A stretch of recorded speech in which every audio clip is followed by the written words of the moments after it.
October 21st, 2025. A Tuesday, the kind of day that started like any other. Except it wasn't. The first hint of trouble wasn't a blaring headline, but a flicker of unease spreading across social media. Where was Princess Anne, the Princess Royal, the workhorse of the monarchy, the one royal you could always count on to be somewhere doing something with that trademark no-nonsense expression firmly in place? Her absence was immediately glaring. This wasn't some frivolous celebrity disappearing act. This was Anne, duty personified. The woman who, when a would-be kidnapper pointed a gun at her head in 1974, coolly responded, "Not bloody likely." That Anne. So when the news broke, a terse statement from Buckingham Palace about a tragic development and a period of private reflection, the unspoken implications hit Britain like a cold front. Something profound had shifted. We've become accustomed to royal drama, haven't we? The endless speculation, the carefully crafted photo ops, the endless cycle of gossip. But this felt different. This was a silence that spoke volumes. A silence born not of scandal, but of something far more human, grief. To understand the weight of that silence, you have to understand Anne herself. Born into a world of privilege, yes, but one also defined by relentless expectation. While her siblings navigated the minefield of public opinion with varying degrees of success, Anne chose a different path: unwavering service. Year after year, engagement after engagement, she became the embodiment of royal stoicism, the one you could rely on, the one who wouldn't crack. But even iron melts under enough heat. And the heat in this case came in the form of a deeply personal loss. The death of a close friend, her private equestrian advisor, a man who had been a constant presence in her life for over 4 decades. This wasn't just a colleague, it was a confidant, someone who saw beyond the title, someone who could offer honest counsel, even dissent.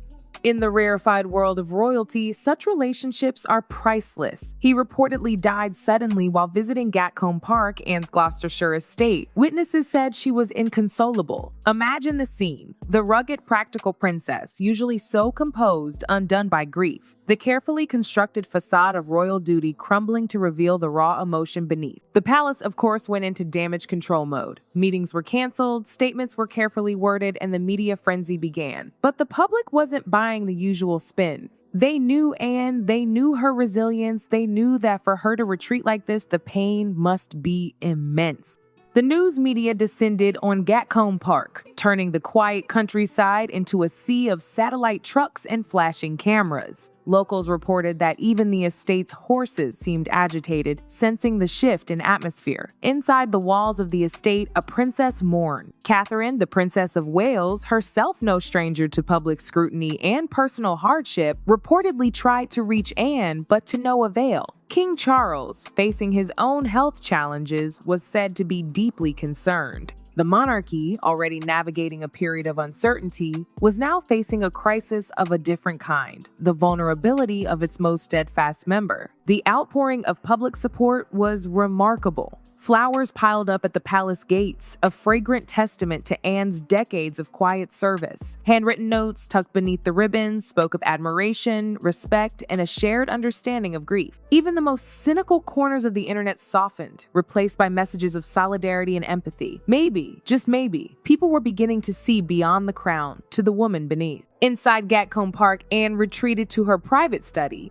a sanctuary filled with photographs and memories. Her children, Zara and Peter, smiling from sun-drenched holidays. Her parents caught in candid moments of laughter and affection. And, of course, countless images of horses, the animals that had always been her solace and her passion. She wrote letters in longhand, a deliberate act of resistance against the digital age. No dictated pronouncements, no carefully crafted tweets, just ink on paper, a tangible expression of her grief. A staff member later confided that she mourned through precision, not tears.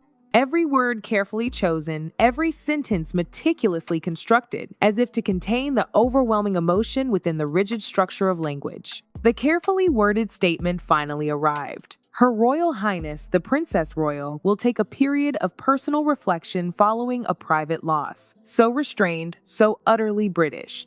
But beneath the surface, a seismic shift, the acknowledgement that even the most stoic heart could break. Then, the headlights cutting through the mist, Prince William and Catherine arriving under the cover of darkness, their faces etched with concern. No cameras, no fanfare, just a private visit between family members. They stayed for nearly an hour, the details of their conversation shrouded in secrecy. But when they emerged, Anne stood at the doorway, a single white envelope clutched to her chest. A handwritten letter from King Charles, a brother's comfort in a time of profound sorrow. Even in grief, her posture remained regal, her shoulders squared, her chin lifted. But the weight in her eyes was undeniable, the accumulated burden of generations of royal duty. The next morning, newspapers around the world carried the same headline: Princess Anne steps back after private tragedy. But it wasn't the details of the loss that captivated the public, it was the silence.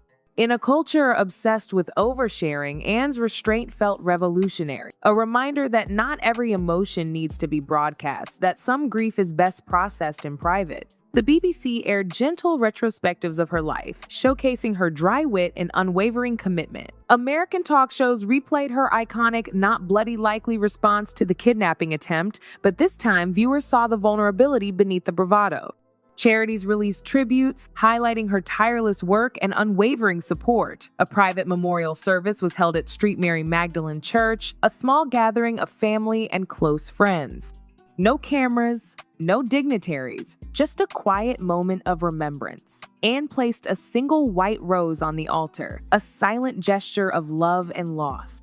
Witnesses said she whispered something, a private message to the departed, before turning to face the future, forever changed. Back at Gatcombe, locals spotted her walking alone through the morning fog, a solitary figure in a Barber jacket, her head bowed in contemplation. The tabloids predictably seized on the image, captioning it with a single word: resilience. It was a simplification, of course, but it captured something essential about Anne's character. A refusal to be defined by tragedy, a determination to carry on, even in the face of profound loss. Weeks crawled by. The palace, ever vigilant, confirmed her return to public duties on November 10th, Remembrance Week. Of course, the woman is nothing if not deliberate. A calculated move, a stroke of PR genius, or perhaps something more profound? A way to honor sacrifice not just in the abstract, but in the deeply personal. To stand alongside veterans, to lay wreaths, to remember the fallen, all while grappling with her own private loss. It was quintessential. Duty called and she answered. The day arrived, gray and drizzly, as only London can be. The Royal Opera House, a fitting venue. Art, beauty, tradition, all the things the monarchy ostensibly represents.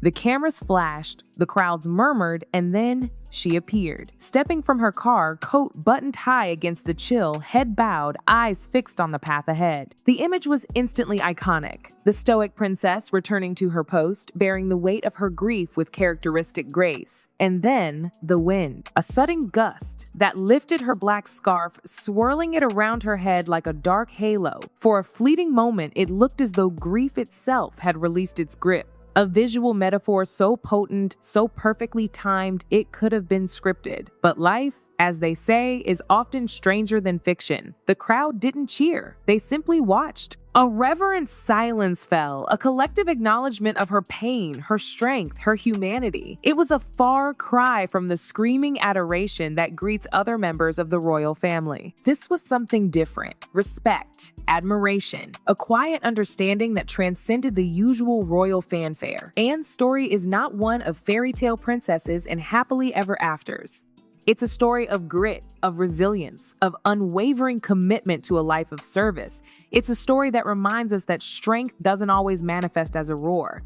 Sometimes it whispers, sometimes it's found in the quiet act of showing up, of carrying on, even when your heart is breaking. She has reminded a world obsessed with celebrity and confession that dignity is not outdated, that privacy is not a weakness, that some things are too sacred to be shared with the masses. In a culture that demands constant validation, she dared to grieve in silence, to process her pain on her own terms without seeking attention or sympathy. It was a radical act, a rebellion against the tyranny of oversharing. Perhaps that is why her silence spoke louder than any carefully crafted speech could. It resonated with people on a deeper level, tapping into a universal longing for authenticity and restraint. In a world drowning in noise, her quiet courage was a beacon. As autumn deepened and the leaves turned from gold to brown, life at Gatcombe Park slowly returned to normal. The lights dimmed at dusk, the horses grazed in the fields, and the rhythm of the countryside reasserted itself. The world moved on, as it always does.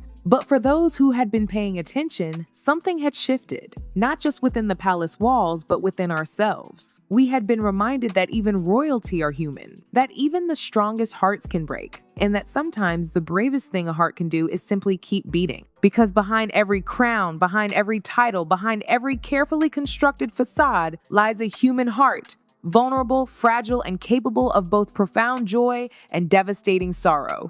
And in the end, it is that shared humanity that connects us all. The understanding that we are all, in our own way, just trying to navigate the complexities of life, love, and loss. And that sometimes the greatest strength lies not in grand gestures, but in quiet acts of resilience. In the simple act of carrying on,